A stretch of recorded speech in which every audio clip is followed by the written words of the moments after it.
सिंधु बचाओ तहरीक जो सरबराह सैयद ज़ैन शाह बबर लोई धरणे में शिरकत लाइ दराज़ा शरीफ़ पहुतो, जिते SUP जे अॻुवाणनि ऐं कारकुननि बशीर लुंड, शफ़ीक पनियार, उस्ताद नज़ीर लुंड ऐं ॿियनि मथनि गुलनि जी वर्खा करे शानदार इस्तक़बाल कयो। इन मौक़े ते सैयद ज़ैन शाह सहाफ़ियुनि सां ॻाल्हाईंदे चयो त वफ़ाक़ी ऐं पंजाब जे वज़ीरनि जी ग़लत बयानी सबबि इहे मामला पेश आया आहिनि। हुननि चयो हुयो त चंद क़ौम परस्त एहतिजाज करे सिंधी माण्हुनि खे उकसाइनि था। खेनि खे इहा ख़बर ई न हुई त सिंधी माण्हू पंहिंजे पाणी ख़ातिर जानियुनि जा नज़ारा पेश करण लाइ तयार थी विया आहिनि। 3 महीननि जी जदोजहद जो असर साम्हूं अची चुको आहे। हाणे पाणी ते का बि सौदेबाज़ी बर्दाश्त न कंदासीं। सिंधु दरिया में सिंधियुनि माण्हुनि जी जान आहे। PP ऐं नून लीग खे केनाल ठाहिण जो टास्क ॾिनो वियो हो। हिननि खे इहा ख़बर न हुई त सिंधी माण्हू ईअं बि करे सघनि था। मामलो इहो आहे त कुझु सही था चवनि, कुझु ग़लति था चवनि। सही इहो था चवनि त पीपल्स पार्टी हुन सां शामिलु न आहे, पर अप्रूवल ॾियण वारो ई आसिफ़ ज़रदारी प्रेसिडेंट आहे। उन करे करण वारो उहो आहे।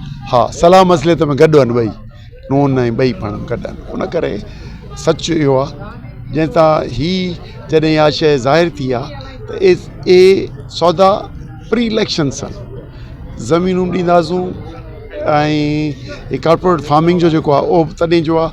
ज़ाहिर आहे जॾहिं फार्मिंग कंदो त पाणी ॾींदो, उहो बि तॾहिं जो आहे। ऐं ही मैनेज थियल इलेक्शन जे ज़रिए नून ऐं PP खे ॾिनी वई आहे। हिन खे ॿ सूबा हिननि खे ॾिना विया, इन करे ॾिना विया त ॿिन्ही सूबनि जा मिनरल रिसोर्सिस, कोस्टल बेल्ट ऐं सिंध जूं ज़मीनूं ऐं पाणी बि एग्रीकल्चर में। सो उन जे सौदो कयो अथनि, ज़ाहिर थियो अथनि। हाणे सिंध जे माण्हुनि जो पीपल्स पार्टी खे ख़बर करणी त को हेतिरो एक्सपेक्टेड वॾो आवाज़ु उथंदो।